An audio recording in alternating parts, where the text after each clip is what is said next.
नमस्कार दोस्तों, आज की वीडियो से हम जान पाएंगे कि सनातन धर्म जो कि सबसे प्राचीन और महानतम धर्म है, लेकिन फिर भी इस धर्म को केवल भारत और कुछ एक दूसरे देशों के लोगों के द्वारा ही माना जाता है। आज दुनिया में क्रिश्चियन रिलीजन को मानने वालों की जनसंख्या सबसे ज़्यादा है। उसके बाद दूसरे नंबर पर मुस्लिम रिलीजन को मानने वालों की जनसंख्या है और तीसरे नंबर पर हमारे सनातन हिंदू धर्म को मानने वालों की जनसंख्या है। जबकि सनातन धर्म जितना प्राचीन और महानतम धर्म है, उस हिसाब से देखा जाए तो आज सनातन धर्म को मानने वालों की जनसंख्या दुनिया में सबसे ज़्यादा होना चाहिए था।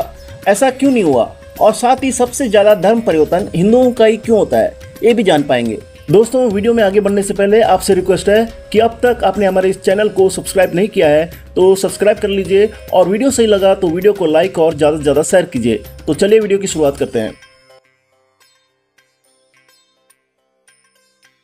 प्रणाम आचार्य जी। मैं आपका स्पष्टीकरण चाहूंगा कि इतिहास में ये भी देखा गया है कि धर्म परिवर्तन भी सबसे ज्यादा भारतीयों का या स्पेसिफिकली कहूँ तो हिंदुओं का ही ज्यादा हुआ है।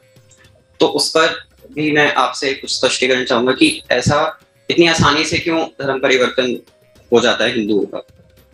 देखो, एक भूल हो गई है। जो पूरा सनातन धर्म है वो एक की उपासना को लेकर के है। सत्यनिष्ठ है सनातन धर्म और सत्य के अतिरिक्त किसी पर निष्ठा नहीं होनी चाहिए। सत्य एक है, लेकिन सत्य के प्रति एक निष्ठा के साथ साथ हिंदू धर्म में अनेकीश्वरवाद भी चला है, जिसमें तमाम तरह के दो छोटे मोटे देवी देवता ये वो सबकी पूजा कहा गया। अब उसका एक प्रयोजन था, जो प्रकृति की पूजा की गई, जो इतने सारे देवी देवता रचे गए कि ये पूज्य हैं, उसका प्रयोजन था। उसका प्रयोजन ये था कि मनुष्य को जीना तो संसार में ही है, तो संसार के प्रति एक अनुग्रह का भाव होना चाहिए। संसार में जो कुछ भी हो उसके प्रति एक मैत्री का, अपनेपन का भाव होना चाहिए। तो इसलिए संसार में जो कुछ भी है उसको भी पूजनीय मानो। लेकिन हुआ क्या कि इस चक्कर में हिंदुओं ने संसार को ही पूजना शुरू कर दिया। वो जो एक ब्रह्म है उसको बिल्कुल भूल गए। ये जो बाकी सब तत्व थे जिनकी सनातन धारा में आराधना होती थी, वो तत्व इसलिए थे ताकि वो आपको ब्रह्म की ओर, माने मुक्ति की ओर ले जा सकें। पर मुक्ति को हम बिल्कुल भूल गए। हमने अपने सामने जो मूर्ति रख ली, हमने उस मूर्ति को ही भगवान समझ लिया। मूर्ति के सामने मुक्ति को हमने भुला दिया। जब आपकी निष्ठा बट जाती है ना, तो उसमें दम नहीं रह जाता। ये अच्छे समझिएगा, ये सूत्र है। जब आपकी निष्ठा 40 जगह बट जाती है तो उसमें बहुत दम नहीं रह जाता। आप एक आम हिंदू का पूजा घर देखें, उसमें 40 मूर्तियां, पोस्टर, छोटा बड़ा पता नहीं क्या क्या सब रखा होता है कि नहीं? निष्ठा बट गई। इस बटी हुई निष्ठा में अब बल नहीं रह जाता। वहां से फिर ये प्रश्न आ रहा है कि दुनिया में सबसे ज्यादा धर्मांतरण हिंदुओं का ही क्यों हुआ और आज भी हो रहा है। मैं इसको इस तरह से रखना चाहूंगा कि दुनिया में सबसे ज्यादा हिंदू ही क्यों हैं जो धर्म परिवर्तन करना स्वीकार कर लेते हैं। एक के प्रति आपकी निष्ठा, वफादारी, प्रेम, समर्पण होना चाहिए। एक के प्रति बट गया तो घट गया, बटा नहीं कि घटा। इस बटने के कारण हिंदू बलहीन हो गया। इस बटने के कारण ऐसा होता है कि दुनिया भर में जितना भी प्रोजेलिटेशन माने धर्मांतरण का बजट होता है, वो 80-90% भारत की ओर आता है, बल्कि शायद और ज्यादा होगा। इस्लाम और ईसाईयत ये प्रोजेलिटाइजिंग रिलीजन्स हैं। वहां ये बात जायज है कि आप दूसरे का धर्म परिवर्तन कराएं, आप उसे ईसाई या मुसलमान बनाएं, यहां वहां ये बात जायज है। वहां ये अधिकार है कि आप जाएं, दूसरे से बात करो और आप उससे कहें कि चलो तुम कलमा पढ़ो, क्या कि चलो चर्च चलो, तुम्हारा भी अब बैप्टिज्म होगा। और उनको सबको पता है कि अगर किसी का धर्म बदलवा सकते हो तो वो हिंदू ही है, और कोई तैयार ही नहीं होता, और किसी पर कोशिश करना ही बेकार है। वो अपना धर्म छोड़ने को तैयार नहीं होगा, हिंदू तैयार हो जाता है। क्योंकि हिंदू ने एक सत्य, एक ब्रह्म, एक निष्ठा की जगह हजार और चीजें पकड़ ली और उन बातों को बहुत महत्व दे दिया, तो हिंदू बलहीन हो गया। और वो जो और 70 चीजें पकड़ी, ठीक उन्हीं से जुड़ी हुई चीज जाति प्रथा भी है। ये जो हम 50 चीजों की उपासना करते हैं, उसी कर्मकांड से जुड़ी हुई चीज है जाति प्रथा। आप जब अपने ही लोगों को नीचा, निम्न, दलित घोषित कर दोगे तो वो क्यों धर्म में रहना चाहेंगे? वो तैयार हो जाते हो, कहते हैं हम जा रहे हैं, हम दूसरा धर्म स्वीकार कर लेंगे। हमें मिल भी क्या रहा है भाई? दुनिया के सब धर्म इतना तो करते हैं कि दूसरे धर्मों को नीचा समझते हैं, ये बिल्कुल है। आप एक आम मुसलमान के पास जाएं, उसमें एक आंतरिक श्रेष्ठता का भाव होगा, वो कहेगा मुस्लिम ऊपर है, हिंदू नीचे है। आप एक सिख के पास जाएं, उसमें भी श्रेष्ठता का भाव होगा, सिख ऊपर है, बाकी सब नीचे हैं। ईसाई के पास जाएं, उसमें भी यही भाव होगा कि ईसाई बेहतर होता है, बाकी सब नीचे होते हैं। हिंदू अकेले लोग हैं जो कहते हैं हिंदुओं के अंदर भी कुछ ऊपर है, कुछ नीचे हैं। वो कहते हैं ये बात तो बाद की होगी कि हिंदू ऊपर है और बाकी ऊपर है कि नीचे है। सबसे पहले तो ये समझो कि हिंदुओं में भी कुछ ऊपर के हिंदू हैं, कुछ नीचे के हिंदू है। ये गजब कारनामा करके दिखाया है हिंदुओं ने।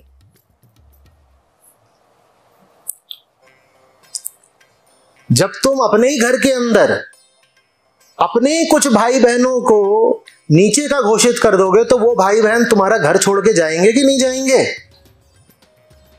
फिर तुमको अचरज क्यों होता है? और हमको थोड़ा आत्मचिंतन की जरूरत है।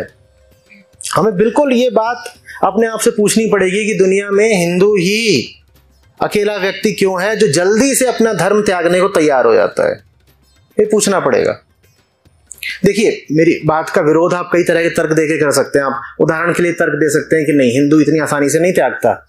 देखो, उदाहरण के लिए जब इस्लाम की लहर आई तो अरब से लेकर के सिंध तक सबने इस्लाम स्वीकार कर लिया। पर गंगा के कछार पर आकर इस्लाम की लहर रुक गई। भारत अकेला था जिसने इस्लाम को पूरा नहीं स्वीकारा। तो हम ऐसे नहीं हैं जो धर्म बदल ही देते हैं, हम अड़ते भी हैं। ये दिल को बहलाने वाली बात है, ये दिल को बहलाने वाली बात है। और अतीत तो छोड़िए, आप आज भी देख लीजिए ना, आज भी क्या हो रहा है। आज भी छोड़ने को तैयार है। व्यक्ति कब नहीं छोड़ता धर्म को? समझिए बात को। व्यक्ति तब नहीं छोड़ता है जब प्रेम हो। प्रेम, और प्रेम 1000 से नहीं हो सकता। जो 1000 से प्रेम करता है उसका प्रेम कैसा होगा? कैसा होगा? हाँ,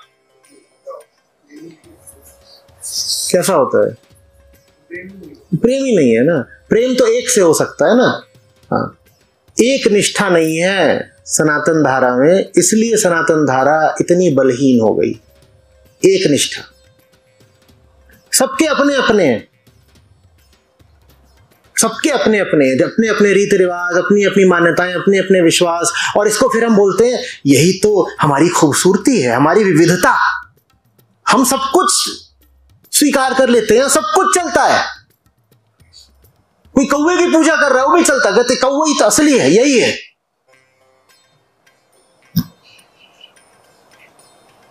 ये सब नहीं चलेगा। कौवा पूजन, ये सब ताकत को कम करने वाली प्रथाएं हैं। मन तो वैसे ही बटा हुआ है। मन में हजारों तो पहले से ही हैं। धर्म होता है मन को एक की तरफ ले जाने के लिए। अगर धर्म भी आपको एक की जगह अनेकों की तरफ ले जा रहा है तो ऐसा धर्म आप में बल का संचार नहीं करेगा। बात समझ में आ रही है? और समझना, वो जो एक है ना जिसके प्रति आपकी निष्ठा होनी चाहिए, वो ऐसा होना चाहिए कि उससे ऊपर का कुछ हो ही ना। बात थोड़ी सी सूक्ष्म है, ध्यान देंगे तो ही समझ में आएगी। भाई अगर मैं कहता हूं कि एक है मेरा मालिक और बस मैं उस मालिक के आगे झुकता हूं, किसी और के आगे झुकूंगा नहीं, तो फिर मेरा वो मालिक कैसा होना चाहिए? वो मेरा मालिक फिर अव्वलों में अव्वल होना चाहिए, बियॉन्ड द बियॉन्ड होना चाहिए। ठीक, तभी तो उस मालिक से मुझे ताकत मिलेगी ना। अब अगर मैंने अपना मालिक ही ऐसा बना लिया जिसको लेकर के 100 कहानियां मैंने ही रची हैं, तो उस मालिक को लेकर के वाकई मुझ में विश्वास ही कितना आएगा? दिल ही दिल तो मैं जानता हूं ना कि उस मालिक को लेकर कहानियां भी तो मैंने ही बनाई हैं। ऐसे मालिक में ही कितना दम है जिसकी कहानियां मैं ही बनाता हूं? बोलो जल्दी। इसीलिए वो जो मालिक है, वो जो एक सत्य है, जो ब्रह्म है, उसको इंद्रियतीत होना बहुत जरूरी है, ट्रांसेंडेंटल होना बहुत जरूरी है। वो ऐसा होना चाहिए जिसके बारे में ना तुम सोच सको ना कुछ कह सको। वही समस्त उपनिषदों का लक्ष्य है। उसी की बात बार बार भगवत गीता में हुई है।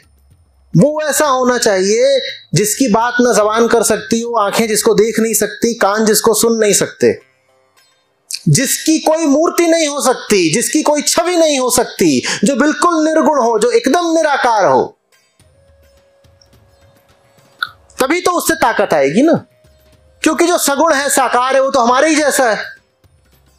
जो कुछ सगुण साकार है वो तो मिट्टी से उठा है और मिट्टी में मिल जाना है। बताओ उस पर हम कितना भरोसा कर सकते हैं? कर सकते हैं क्या?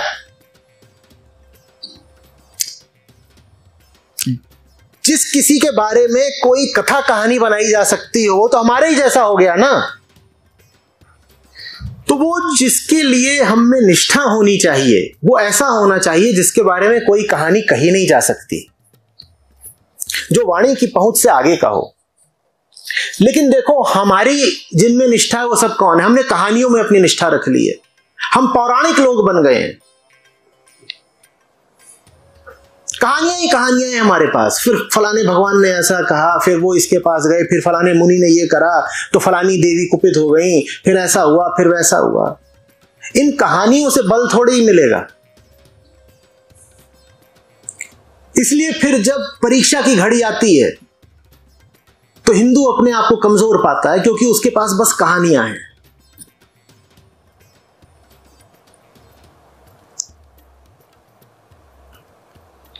आपका मालिक वो होना चाहिए जिसके बारे में कोई कहानी कभी कही नहीं जा सकती। वो कहां से आया, कहां को जाएगा, कुछ कहा नहीं जा सकता। मुझे इतनी तकलीफ हुई, अभी शिवरात्रि बीती, उस पर एक सज्जन है, वो शिव से अपना बड़ा ताल्लुक बताते हैं। वो बता रहे थे कि शिव के माँ बाप कौन है।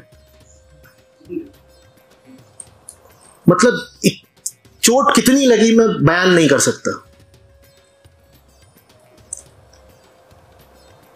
जो परम है, जो उच्चतम है, जो अनादि है, तुमने उसके भी माँ बाप की बात कर दी। जिसका माँ बाप है कोई, वो तो फिर तुम्हारे ही जैसा हो गया ना। क्योंकि अगर उसका जन्म हुआ है तो मृत्यु भी होगी। जिसकी मृत्यु हो सकती है वो अनंत कहां हुआ? और अगर वो अनंत नहीं है तो तुम्हें अनंत बल कैसे देगा? लेकिन भारतीयों ने ये बड़ी भूल कर दी है। हमने परम शक्ति को भी अपनी कहानियों का विषय बना लिया और नाचना शुरू कर दिया। हम खूब नाचते हैं। हमें बड़ा मजा आता है बताने में कि फिर शिव ने क्या कहा, और पौराणिक कहानियां भरी हुई हैं इन सब बातों से कि फिर शिव रोने लग गए। हमने अपने आराध्यों को भी बिल्कुल अपने जैसा बना डाला। और अगर आपका आराध्य आपके जैसा है तो वो आपकी सहायता कैसे करेगा? आपकी सहायता तो वही कर सकता है ना जो आपसे कहीं ज्यादा श्रेष्ठ हो। हमने अपने आराध्यों को भी बिल्कुल अपने जैसा बना दिया। हमें बड़ा मजा आता है, अहंकार को तुष्टि मिलती है ना, कि देखो वो जो भगवान है, भगवान भी हमारे ही जैसे हैं। जैसे हमारा परिवार होता है, ऐसे भगवान का परिवार है, पति पत्नी 2 बच्चे। इससे यह सिद्ध होता है कि मेरी जिंदगी ठीक चल रही है, क्योंकि जैसे ये मेरा परिवार चल रहा है वैसे भगवान का ही मैं परिवार बना दूंगा। अगर तुमने अपने भगवान को अपने ही जैसा बना डाला तो मुझे बताओ वो भगवान तुमसे श्रेष्ठ कहां रहे, वो कैसे तुम्हारी सहायता करेंगे?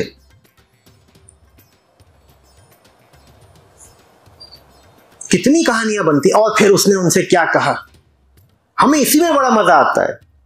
हमने अपने आराध्यों को अपनी गॉसिप का विषय बना दिया है। और फिर धीरे से देवी मुस्कुराई। तुमने देखा था क्या? ये कैसी बातें कर रहे हो? ये जो कथाएं होती हैं, भागवत कथा और अन्य कथाएं जो होती हैं, वहां कभी जाके देख हमें कथावाचक क्या कर रहे होते हैं। और तभी फलानी गोपी का घूंघट धीरे से सरक गया। ये क्या कर रहे हो? कौन सा रस है? और इतना मजा आता है, महिलाओं को खड़ी होकर नाचना शुरू कर देती है, धिनचक धिनचक नाचे ही जा रही हैं। ये धर्म है।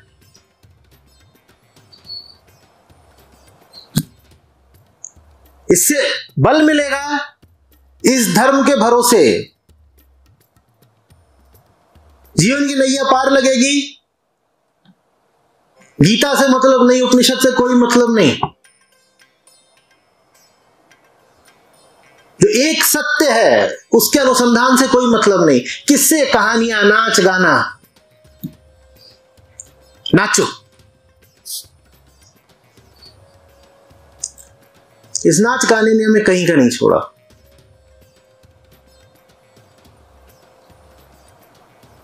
आप जानते हो ये नाच गाने की शुरुआत भी कब हुई थी? ये थोड़ा सा मुड़ेगी कहानी, उत्सुकता हो तो ही बताऊं। ये सब था नहीं सनातन धर्म में।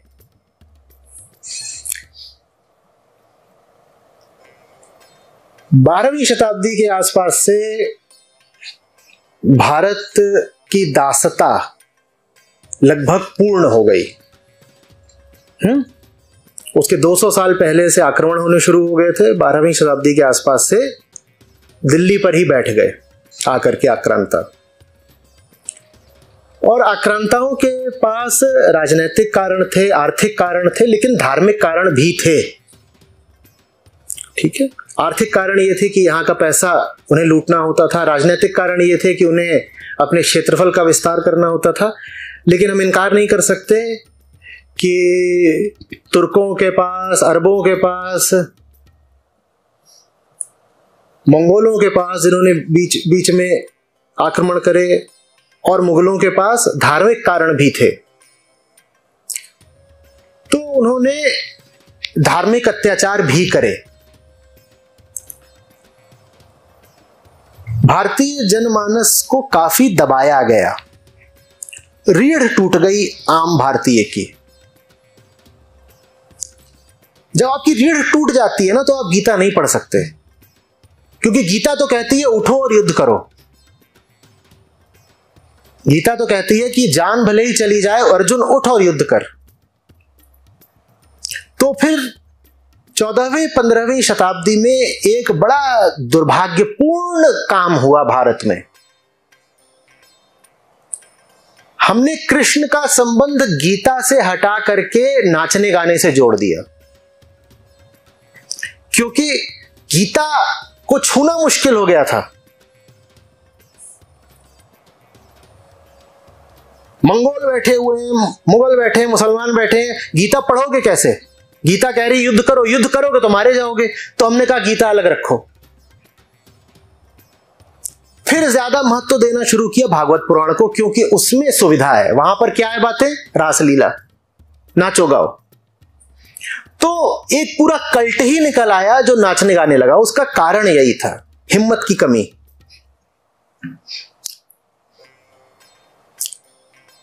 गीता में कहीं पर है, अर्जुन तू छोड़ ना लड़ाई उड़ाई, तू नाच। गीता बोलती है अरे अगर युद्ध भूमि है जीवन तो युद्ध करो ना। अगर तुम्हारे देश पर, अगर तुम्हारे धर्म पर आक्रांता चढ़ आए हैं तो युद्ध करोगे ना, या नाचोगे? लेकिन भक्ति के नाम पर नाचना गाना शुरू हो गया हिंदुस्तान में, जबकि भक्ति बिल्कुल दूसरी चीज है। भक्ति में ये नहीं है कि कृष्ण पुरुष है, मैं उनकी स्त्री हूं, मैं नाचूंगी, ये बिल्कुल भी नहीं है। भक्ति के नाम पर लोगों ने ये सुविधा निकाल ली कि अब लड़ना नहीं पड़ेगा। कर्मयोग में क्या करना पड़ता है? कर्म। भक्ति में नहीं करना है, ठीक। पिटाई हो रही है, होती रहे, हम तो कीर्तन कर रहे हैं अंदर और फिर नाच लेंगे। बाहर पिटाई चल रही है, अंदर कीर्तन चल रहा है, सुविधा है, बराबर की बात। ये पाखंड की सुविधा है, ये बड़ी कायर सुविधा है या नहीं है? हाँ।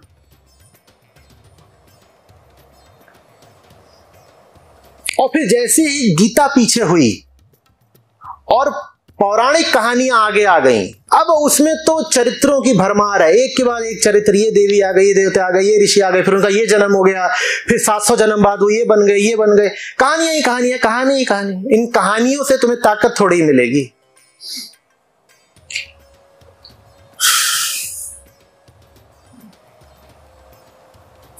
आज भी भारत में जो लोग अपने आप को कृष्ण के अनुयायी बोलते हैं, उन तक में व्यवहारिक रूप से आप अगर देखिए तो गीता का कम महत्व है और भागवत पुराण का ज्यादा, क्योंकि गीता में मनोरंजन नहीं है। गीता सीधे सीधे ठोस युद्ध के लिए ललकारती है। खड़े हो जाओ, कोई बेकार की बात नहीं अर्जुन, चुपचाप खड़े हो जाओ, युद्ध करो। गीता पढ़ना आम आदमी के लिए बड़ा खतरनाक है, उसकी हिम्मत ही नहीं है युद्ध की, वो गीता पढ़ के क्या करे। तो फिर लोग जाकर के पौराणिक कहानियों में शरण लेते हैं, और वहां शरण लेने से न आप में बोध आता है न बल।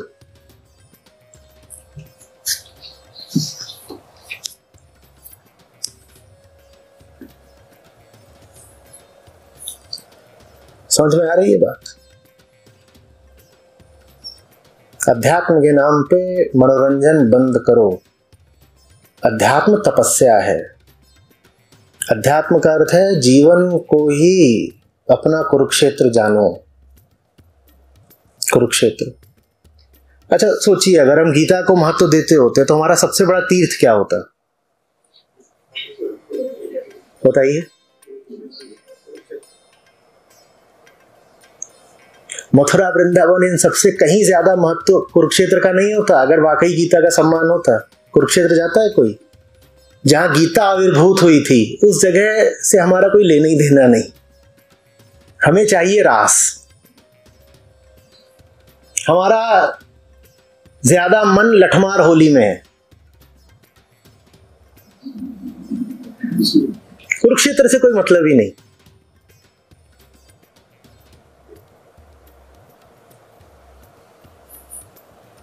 सबसे ऊंचा तीर्थ होना चाहिए था, है ना?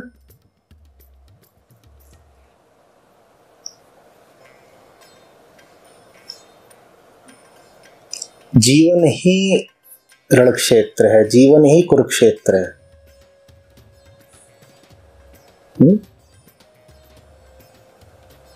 सतत संघर्ष ही साधना है। यही है अध्यात्म।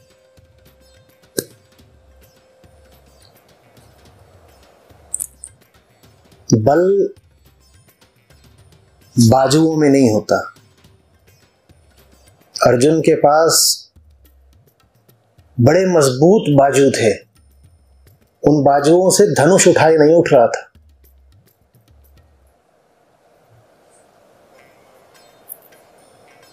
धनुष नहीं उठाया जा रहा, पांव कांप रहे हैं, वो रथ के पीछे जाकर के धप्प से बैठ गए थे।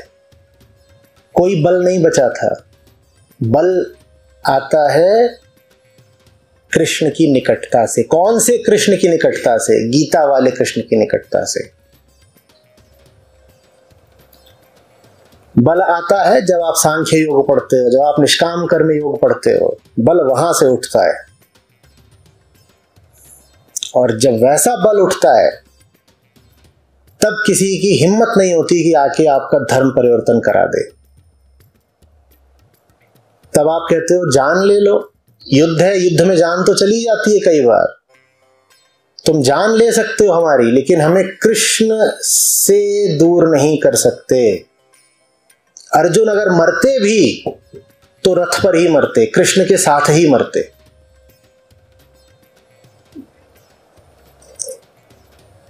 जो वाकई गीता के साथ है उसका धर्मांतरण नहीं हो सकता। बाकी सब आप नाच गाना कर रहे हो तो कभी भी आपका शिकार हो सकता है, और हुआ है इतिहास में, आज भी हो रहा है।